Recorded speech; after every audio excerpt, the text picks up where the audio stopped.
What's going on? I'm just going to be showing you guys a build and how I put it all together. So this is just going to be me working and showing you exactly how I start the projects and pushing them into GitHub, and then going ahead and cloning the GitHub repository to Cursor and just building out something very quick and easy, right? What I've been doing a lot lately, and what people don't know about me, is I buy and sell a lot of stuff. And we had a store for a long time, and it's just something that I really like to do. So what I'm going to do today, we have an eBay store, and I want to keep track of all my profit and losses when it comes to stuff I buy, stuff I sell, stuff I'm still holding. So I already started the prompt. It's going to say I want to create a project where I can track my items that I buy and sell on eBay. eBay fees are 13.6% plus 40 cents per sold item. I want to also track spend on shipping. I also want to have a feature where I can upload an image and AI will analyze that image and generate a title for it. So we're going to go ahead and prototype. Just start out with the bare bones.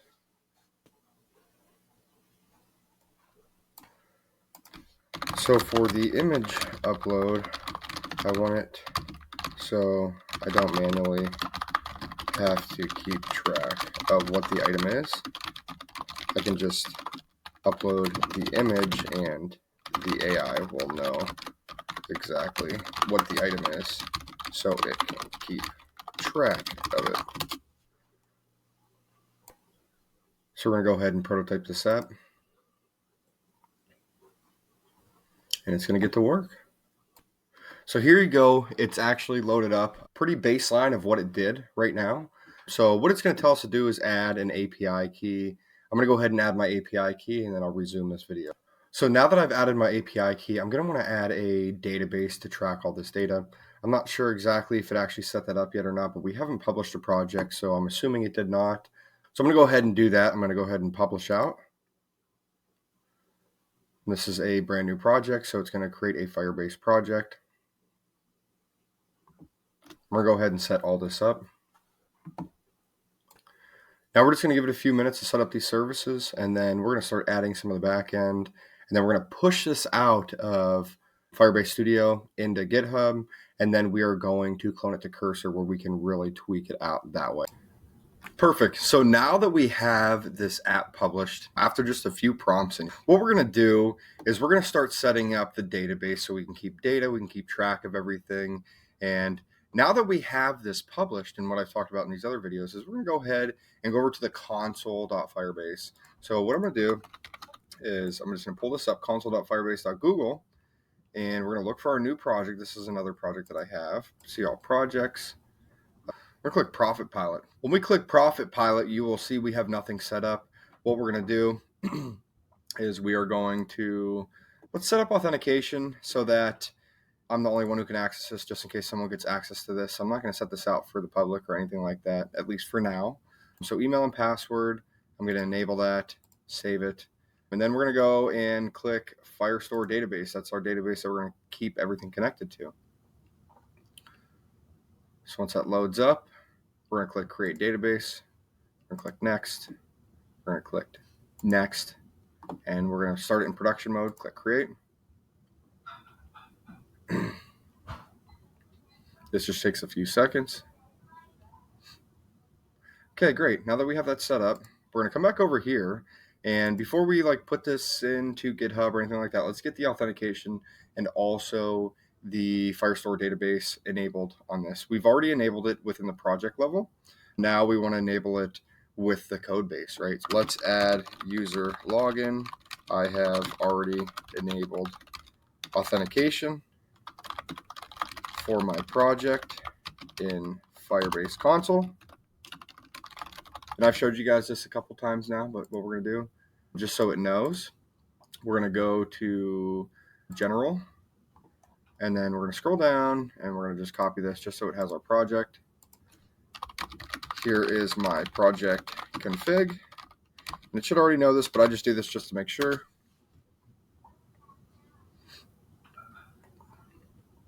We're going to let that load.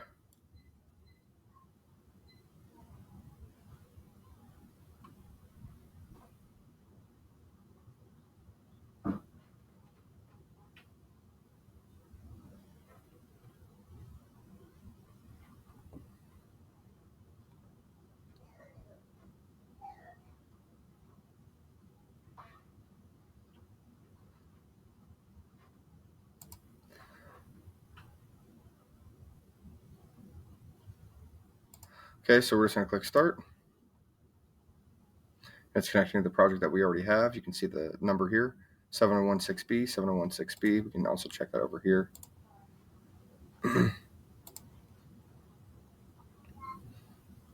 So it's setting up the backend files that we need.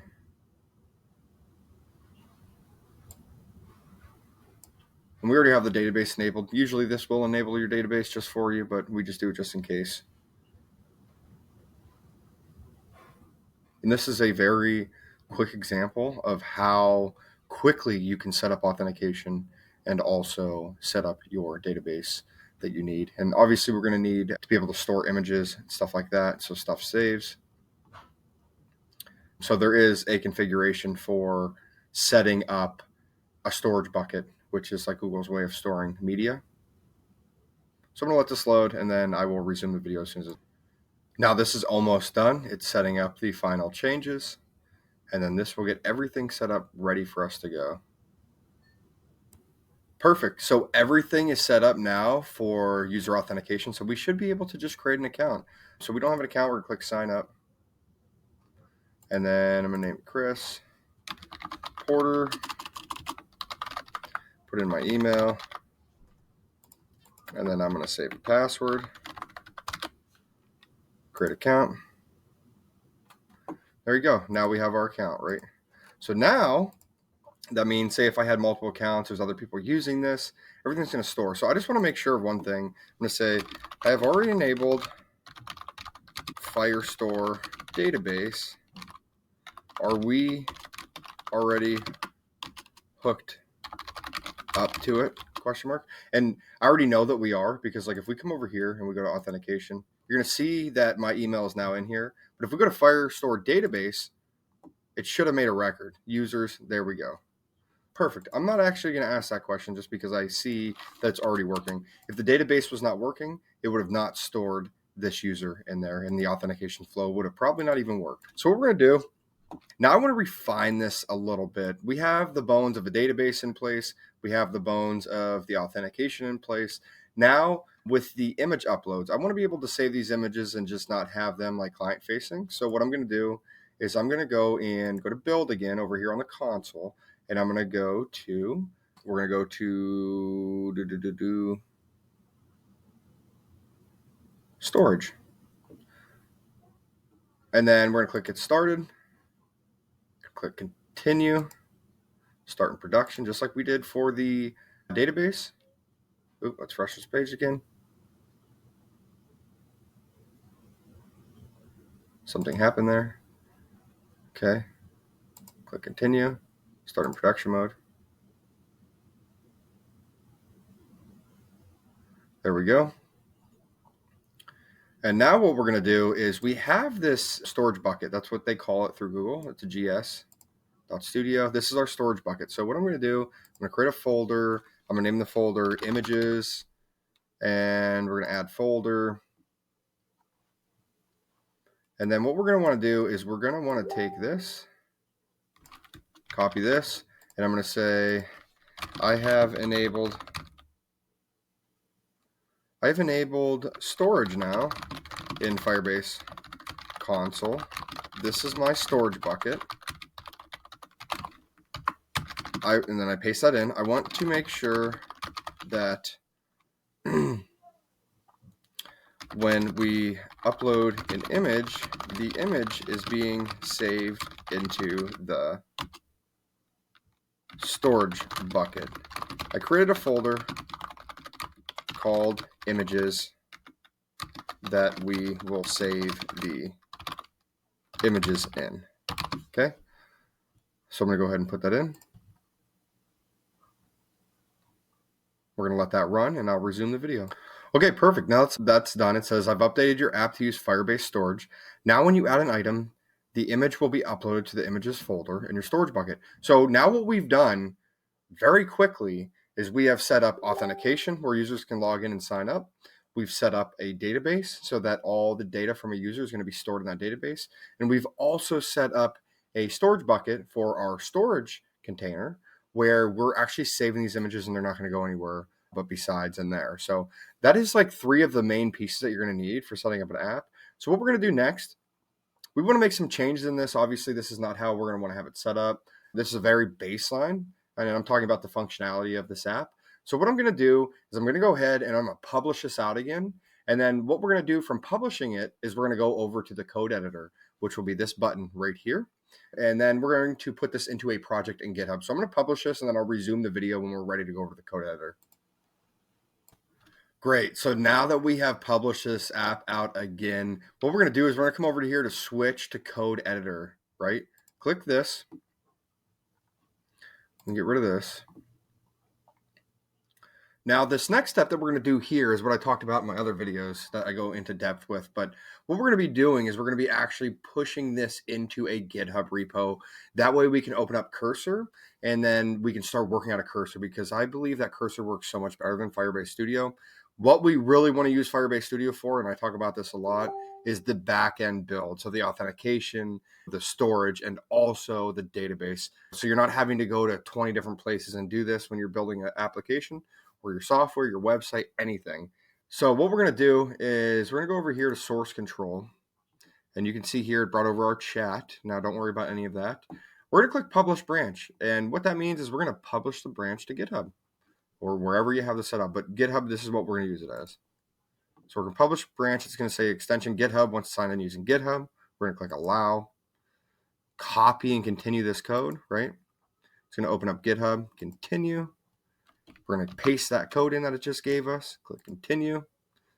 And then we're going to authorize. And then we're going to, whatever way you have it set up, you might have it email you, but this is how I have it set up.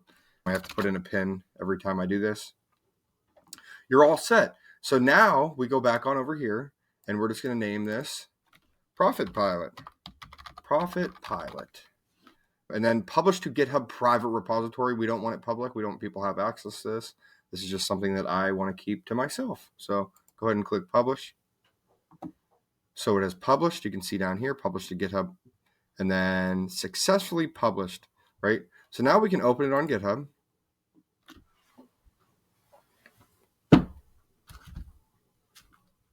Now that we have this open on GitHub, we're going to go ahead and open up Cursor. And if you don't have Cursor installed, you don't have the NPM install or anything like that, or Git or anything like that, you need to get in my Skool community, and I teach you how to do all that stuff. So what we're going to do is we're going to open up Cursor. Once we open up Cursor, we're just going to do a new project. I'll show you guys.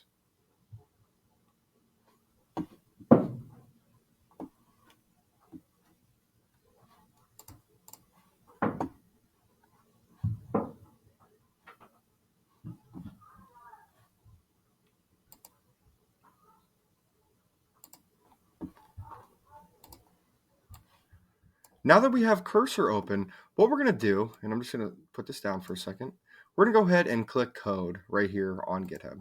And we're going to go ahead and copy this HTTPS. We're going to open Cursor back up.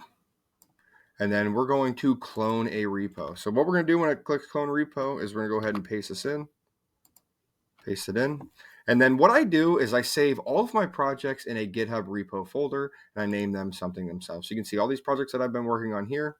I'm going to go right click. I'm going to do new folder, and we're going to call this Profit Pilot. So now that we have Profit Pilot, we're going to highlight it, and then we're going to click select as repository destination.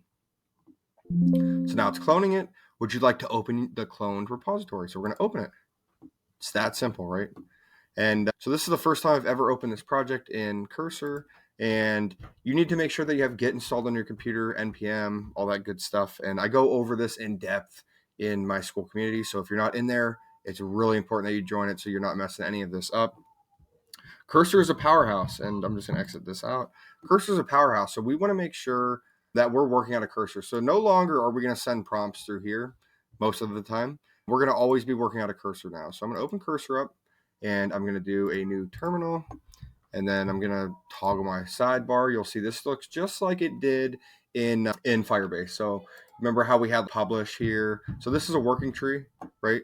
First time we ever do this project, we're going to do npm install.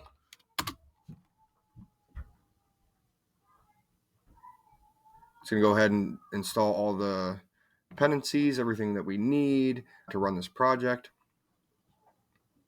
And like I said, if you are not in my Skool community, now is the time to get in here because I'm showing you the best way that you can go ahead and create software by having an actual stack, actual architecture, stuff that'll scale with you. Don't be messing around with Supabase. All that stuff costs a lot of money and it doesn't really work the greatest. I teach all Google solutions and this is the way to do it. But if you're watching this from my Skool community, this is just a quick overview of what we've been reviewing in all these videos. So we're going to go ahead and we're going to do npm run dev. This is going to open up our project in a local host environment. So that means we get to actually view our project on the internet. So we click this, and then we're going to go ahead and follow this link here, localhost 9002. For you, it should click, and you can open it. But what I'm going to do, I'm going to come up here, and I'm going to go to localhost 9002. And what you'll see is we have our project loaded up, right? Localhost 9002/login. I'm going to go ahead and log in. Sign in. Perfect. So this is all working. Our local host is working. Cursor is working. Now within Cursor, now we're going to make our changes. So you can use all different types of models, like I said, but Opus 4.6 is really good. Most of the stuff you can use auto on. So I teach you how to build software for a fraction of the cost. Like I see people spending hundreds of dollars a month on Lovable and all that weird stuff like that. This is very cheap. You can pay $20 a month for Cursor and you can get a lot done on the auto. You can also switch to higher models. Now it will take your usage and use up your $20 a month, but you'll still always have auto. So what we're going to do, we're going to go ahead and we're going to change a few things. So I want to make sure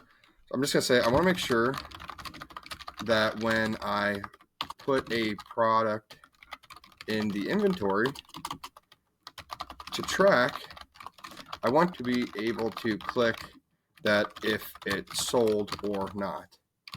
If it's sold, it should add the amount to my running total for net profit.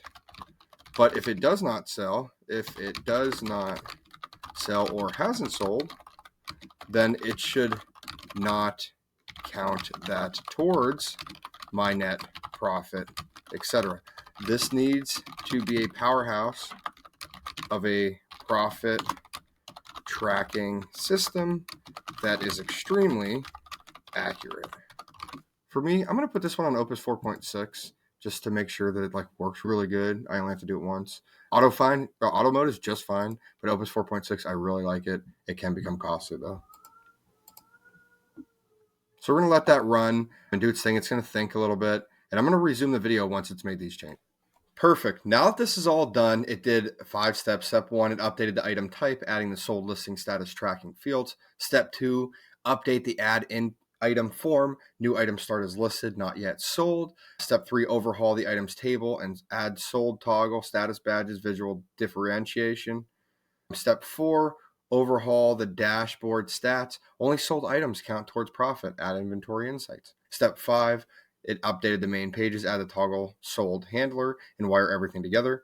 And then step 6, it checked for linear errors across all modified files. So I'm going to go ahead and I'm going to open this up again. I'm going to open up the browser where it's shown. And you can see this looks like a whole new app already. So now we have net profit, total revenue, total fees, total shipping, cost of goods sold, inventory value, total invested, return on total investment. So this is super cool. It's starting to come together. And I mean, we've been working on this for about 15 minutes, right? 15, 20 minutes. So we need to have, I don't know what yet, and I don't even know what to add in here. I'm just winging this app to show you guys. But we're going to go ahead and we're going to add some stuff on the sidebar navigation to help us along the way. So what I'm going to say is I want to add stuff to the sidebar navigation that makes sense, that will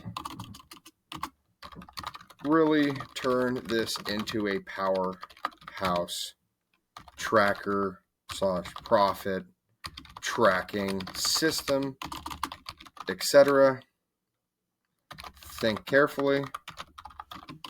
And you can tell whatever. Opus 4.6 is amazing. I can't explain it. So really, we could set this up and have an application ready to sell to the public within a few days. And I'm talking a few days with testing, with going ahead and integrating Stripe into this. And I'm not going to show you guys all this in this video. That's what my Skool community is for. If you're in there, you will see all of this. And if you're watching from my Skool community, you'll see all this. But this is just how quick we can build stuff. So I'm going to go ahead. I'm going to run this prompt right here and see what else it adds. And then I'm not going to go into the nitty gritties on this video of everything we're going to add into this and all the features. I'm just showing you guys exactly how we do this and how quick it is to really build applications nowadays. So I'm going to go ahead and send this. And I'm going to pause the video while this does its thing. Perfect. So now that's all done, what we're going to do, it actually made a bunch of changes. And we're going to look at this in a second. But it had Firestore rules that we have to change. And what we're going to do is we're going to take these rules and we're going to copy all the rules. Okay. Copy all these. And then we're going to minimize this because you can see right here we're missing permissions. So what we're going to do is we're going to go to Firestore database. We're going to go to rules. We're going to paste these in. Going to publish. And then we're going to pull this back up. And we're actually going to delete this out. We're going to discard this message because since we just put the rules in itself, we don't need this to push into the application again once we publish it out. So we can discard that. Now what we're going to do is we're going to open this up. And we're going to look and see the changes that it did. You can see it did dashboard, analytics, inventory. So let's just look and see what it did. We're going to go to localhost. Let's refresh this page.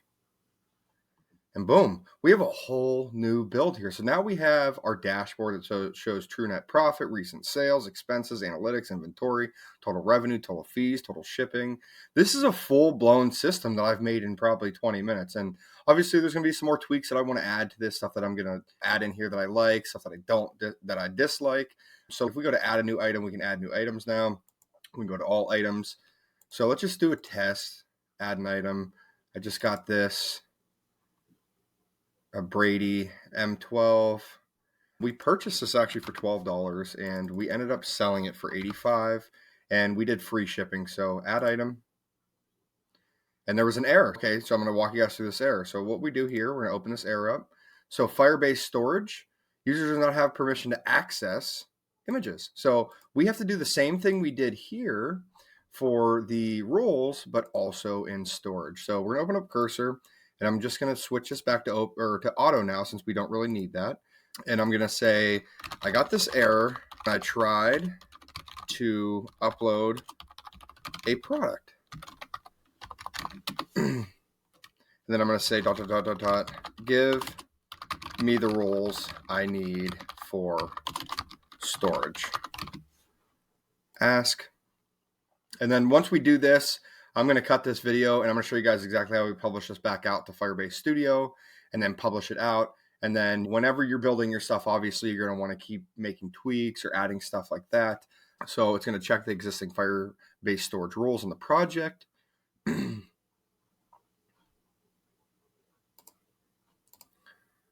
So go to Firebase console. We're going to copy these rules, right? So option B, storage rules if you deploy with the Firebase CLI. What we're going to do, we're just going to replace it. We're not going to have it write it or anything like that. We're going to go here, minimize this. We're going to go to our rules for our storage. So we did our rules for our database, but now we're going to do the rules for our storage. So we're going to go to rules, and we're going to highlight them all and Control V, which is to paste, and publish those in, right?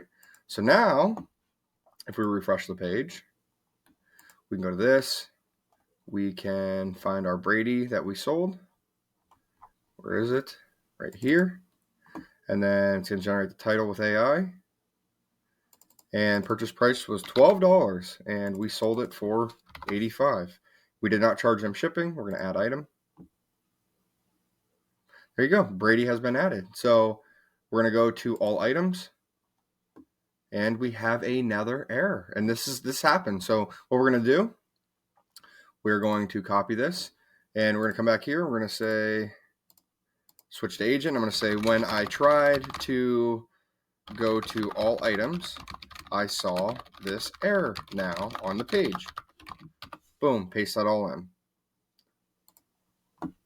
So I'm going to go ahead and run that. While that's running, let me just check my other pages, make sure they're working. I'm not going to go super far into this because, so nothing tracked here. As you can see, there's something broken, all items. There we go. So now it's saying net profit pending. Okay, it's showing our fees, showing that shipping was $0. Actually, so the way this is going to need to work is we're going to need to edit this. So we're going to have to end up adding like an edit feature. But let's just say that we sold this item, right? We're going to click sold. Now we have permission errors again, okay? So we're going to go back in here. And we're going to say, okay, now I marked it as sold. And I got this error. Boom. So we're just working down the pipeline of errors or anything that we might run into. These are all role errors, which is exactly what we're going to resolve. And then I'm going to go ahead and publish this out. Here we go. It's thinking. It's going to have to make a change to the Firestore rules, which is our database. It's going to write new rules for us. So now if we go to the rules now, we'll see that it added this line here, right? So we're going to go ahead and copy all these, copy, come back to Firestore rules, go to Firestore database, go to rules, highlight all those, can paste in the new rules, publish, okay? Now we're going to come back here, we're going to refresh this. Now when we click sold, it should work. Sold, okay? Net profit, $61, right? So if we go to dashboard, now we have another problem.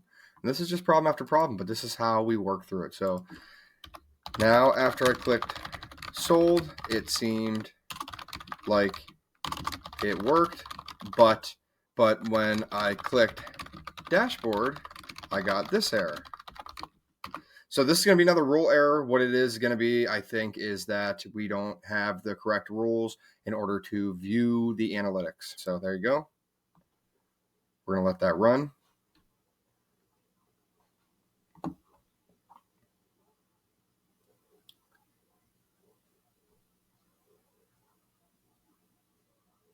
It's checking the Firestore rules, adding the missing expenses rules to Firestore rules. And this could have all been done at once, but I'm just walking you through all of this, guys. So let's go back in here. It added all this at the bottom now too. So we're going to copy this again. Come back over to Firestore rules. Highlight, paste, publish. Okay, now when we come back in, let's refresh. There you go. Now we are working 508% return profit on our $12 item. And then recent sales, it's showing us here, bought for 12, sold for 85. Expenses, total expenses. This isn't set up yet, and I'll set this up myself.